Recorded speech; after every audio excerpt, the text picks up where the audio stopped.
बात कर लेते हैं कोलकाता के लॉ कॉलेज में छात्रा के साथ गैंगरेप जो हुआ और उसके बाद जिस तरीके से सियासी संग्राम जारी है। भारी हंगामे के बीच कोलकाता सरकार ने मामले की जांच के लिए 5 सदस्यीय एसआईटी का गठन कर दिया है, लेकिन इस पर हंगामा अभी नहीं थमा। महिला सुरक्षा के मुद्दे पर बीजेपी सड़कों पर उतरकर प्रदर्शन कर रही है। शनिवार को केंद्रीय मंत्री और बंगाल बीजेपी के अध्यक्ष सुकांता मजूमदार को पुलिस ने हिरासत में लिया था, जिस पर जबरदस्त हंगामा होता रहा रात भर। उधर टीएमसी में भी इस मुद्दे पर टकराव साफ नजर आ रहा है, क्योंकि टीएमसी के नेता मदन मित्रा के बयान पर सांसद महुआ मोइत्रा ने सवाल उठा दिए हैं। टीएमसी भी उनके बयानों से पल्ला झाड़ती हुई नजर आई है। तो तस्वीरें देखकर आप अंदाजा लगा सकते हैं कि किस तरीके से हंगामा जबरदस्त तरीके से जारी है। और आपको यह भी बता दें कि बीजेपी सड़कों पर है। मुख्यमंत्री के इस्तीफे की मांग की जा रही है। हालांकि प्रशासन की तरफ से कहा जा रहा है कि 5 सदस्यीय एसआईटी हम गठित कर चुके हैं। कोशिश करने पर हमें जिस तरीके से गिरफ्तार किया गया, उसके बाद पुलिस हमें छोड़ने के लिए बोली थे, फेल वारंट पे साइन करके हमने इसका विरोध किया और पूरी रात लाल बाजार में हमने बिना साइन किए हमने रात वहाँ पे रहा। और हमारे साथ 32 कार्यकर्ता भारतीय जनता पार्टी के, वो भी पूरी रात लाल बाजार में रहे। और जब सरकार सोती है, जब पुलिस सोती है, तो किसी ना किसी को जागना पड़ता है। तो जगने का काम भारतीय जनता पार्टी ने शुरू किया है। हमारा निवेदन है पश्चिम बंगाल की माँ बहनों से, पश्चिम बंगाल की आम नागरिक से, हम पूरी रात ऐसे ही जगने की जरूरत आ पड़ी है बंगाल को। और इस खबर पर तमाम जानकारी के साथ हमारे संवाददाता तपस सिंह गुप्ता जुड़ गए हैं। तपस, अभी स्थिति क्या है और जिस तरीके से बीजेपी की तरफ से मुख्यमंत्री के इस्तीफे की मांग हो रही है, हंगामा जारी है, आज क्या कुछ देखने को मिलने जा रहा है? क्योंकि कहीं ना कहीं टीएमसी दो फाड़ नजर आने लगी है, मुश्किलें और बढ़ेंगी। जी देखिए, बिल्कुल, क्योंकि हालात फिलहाल सुबह तो सामान्य है, लेकिन कुछ देर पहले सुकांतु मजूमदार राज्य बीजेपी के अध्यक्ष उन्हें छोड़ा गया है कोलकाता पुलिस हेडक्वार्टर से। और उन्होंने बाहर निकलकर साफ कह दिया कि आने वाले दिनों में इस तरह का विरोध प्रदर्शन अलग अलग जगहों पर वो करेंगे। और कल सोमवार अलग अलग जिलों के एसपी ऑफिसों में और थानों के बाहर बीजेपी और बीजेपी युवा मोर्चा की ओर से प्रदर्शन किया जाएगा, विरोध प्रदर्शन किया जाएगा। तो आप समझ सकते हैं कि पश्चिम बंगाल में जब भी बीजेपी इस तरीके का विरोध प्रदर्शन करती हैं तो कहीं ना कहीं घमासान देखने को मिलता है। और इसी का उम्मीद लग रहा है, क्योंकि बीजेपी भी इस मुद्दे को हाथ से निकलने नहीं देना चाहती, क्योंकि और कुछ ही महीनों में पश्चिम बंगाल में चुनाव है और चुनाव से पहले ये एक बहुत बड़ा मुद्दा बीजेपी और विपक्ष दलों के पास है, और जिसको लेकर पूरी तरीके से खासकर बीजेपी बहुत ज्यादा हमलावर दिख रहा है। और लेकिन दूसरे छोर पर अगर तृणमूल कांग्रेस की बात की जाएगी, तृणमूल कांग्रेस खुद ही अपने अंदरूनी झगड़ों से तार-तार है, क्योंकि कल हमने देखा कि मदन मित्रा और तृणमूल कांग्रेस के सांसद कल्याण बनर्जी के वक्तव्य सामने आने के बाद उसे तुरंत तृणमूल कांग्रेस की ओर से सोशल मीडिया के द्वारा कंडेम किया गया। और उसके बाद दोनों नेताओं ने उसका जवाब दिया सोशल मीडिया में। तो कहीं ना कहीं अंदरूनी झगड़े भी सामने आ रहे हैं, लेकिन कुछ ऐसी भी चीजें सामने हैं जो जहां बीजेपी के खिलाफ तृणमूल कांग्रेस हमलावर है। और कहीं ना कहीं तृणमूल कांग्रेस की ओर से साफ कर दिया गया है कि अगर इस तरह की घटना होती है तो उसे सरकार और राज्य की पार्टी की तरफ बिल्कुल से अंदाजा लगा सकते हैं। हंगामा ये रुकने का मतलब नाम नहीं ले रहा है। लगातार बीजेपी की तरफ से कहा जा रहा है कि मुख्यमंत्री को इसमें इस्तीफा दे देना चाहिए, क्योंकि पश्चिम बंगाल में लॉ एंड ऑर्डर बचा हुआ ही नहीं है। बहुत बहुत शुक्रिया इस तमाम जानकारी के लिए। पश्चिम बंगाल गैंगरेप मामले में सियासत तेज हो चुकी है। टीएमसी जहां सख्त एक्शन लेने की बात कर रही है, तो वहीं बीजेपी ममता सरकार को चौतरफा घेर रही है।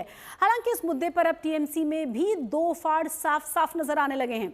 दरअसल टीएमसी नेता मदन मित्रा ने कहा था कि आरोप साबित न होने तक किसी के खिलाफ कुछ नहीं कह सकते।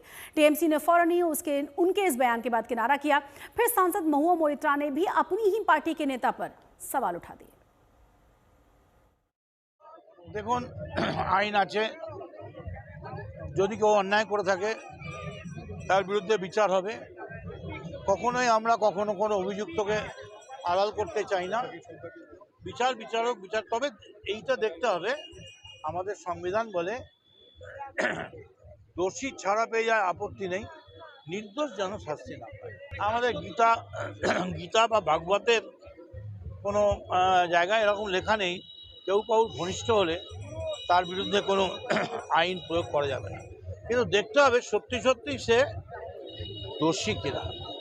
যদি দোষী না হয় তাহলে শুধুমাত্র মিডিয়া হাইপ আর মিথ্যে প্রচারের কারণে তাকে যেন দোষী না করা হয়। আমরা এটাই বলি যে মেয়েটির ন্যায্য বিচার পাক। নিশ্চয়ই তার উপরে যে শারীরিক এবং মানসিক যন্ত্রণা, যেটা ট্রমা হয়েছে, সেটা আমরা পুরোপুরি আমাদের সহানুভূতিও বলবো না, আমরা একজন নাগরিক হিসেবেও, একজন এই সমাজে থাকি, এই দেশে থাকি, আমরা কিন্তু পুরোপুরি তার সঙ্গে রয়েছি।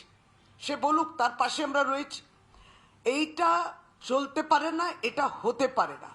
এবং এটাই তো আমরা আমাদের পার্টির পক্ষ থেকে বলা, এই যে রাজনীতি আনার আবার একটা অপরাধ হবে, রাজনীতি প্রবেশ করবে, যারা রাজনৈতিকভাবে দেউলিয়া পশ্চিম বাংলায়, সে বিভিন্ন তার রাজনৈতিক দল নিয়ে চলে এসছে তাদের রাজনীতি, বিভিন্ন ব্যাখ্যা দেখবেন। तो टीएमसी में दो फाड़ नजर आ रहा है। वहीं अगर विपक्ष की बात करें तो कांग्रेस और बीजेपी की तरफ से भी लगातार सवाल उठाए जा रहे हैं। रह के उस प्रदेश से जहां एक महिला मुख्यमंत्री है, महिलाओं के प्रति संवेदनशीलता होनी चाहिए, वहां इस प्रकार की संवेदनहीनता, इस प्रकार की ब्रुटैलिटी आखिर क्यों है? पीड़िता ने, विक्टिम ने खुद स्टेटमेंट जारी किया है, लिखित स्टेटमेंट। वह स्टेटमेंट भी मैं लेके आया हूं, उसके भी कुछ पोर्शंस आपके पास रखूंगा। उसको ध्यान से पढ़ा जाए तो एक बात स्पष्ट होता है कि यह पूरा रेप का जो गैंग रेप का जो कुचक्र हुआ है, यह कहीं ना कहीं स्टेट स्पॉन्सर्ड ब्रूटैलिटी है। देखिए, वेस्ट बंगाल में पूरी कानून की व्यवस्था बिगड़ी हुई है और जो तुष्टीकरण की राजनीति है उसके कारण और बिगड़ते जा रही है। उसी का ही ये परिणाम आपको देखने को मिला। और आप सवाल मेरे से इसलिए कर रहे हो कि भाई मैं देश का कानून मंत्री हूँ। बिल्कुल। तो मैं निश्चित रूप से आपको बता रहा हूँ, जो मुझे जानकारी मिली है कि ये अपीचमेंट पॉलिसी के कारण इस तरह की घटनाएं ज़्यादा हो रही है। ये बंगाल के लिए दुर्भाग्यपूर्ण स्थिति है, कलंक है बंगाल पे। भगवान ये बच्चे को बचा दिया, कम से कम ये आरजीकर की घटना की पुनरावृत्ति नहीं हुई, कम से कम ये बच गई। अगर ये दरिंदों को ये लगते कि ये बाहर जाकर खुलासा कर देंगे तो उनको मार ही देते। कम से कम भगवान की दुआई, भगवान की बलों से ये बच्ची बच गई, अभी तक जिंदा है और हिम्मत दिखाई ये शिकायत दर्ज करने के लिए। न जाने कितने छात्रा को इस तरीके की कॉलेज की यूनियन रूम में बुला के, धमका के, डरा के, जबरन सामूहिक दुष्कर्म किए जाते हैं बंगाल की कॉलेजों में। बीजेपी को तो हर बात पे उत्तर प्रदेश में इतनी घटनाओं पे क्यों नहीं बोलती बीजेपी? बिहार की घटना पर क्यों नहीं बोलती बीजेपी? क्या बीजेपी सिर्फ बंगाल दिखाई देता है बीजेपी को, कि जो दूसरे विपक्षी सरकारें वही दिखाई देती हैं? उनकी जहां सरकारें वहां रामराज आ गया क्या?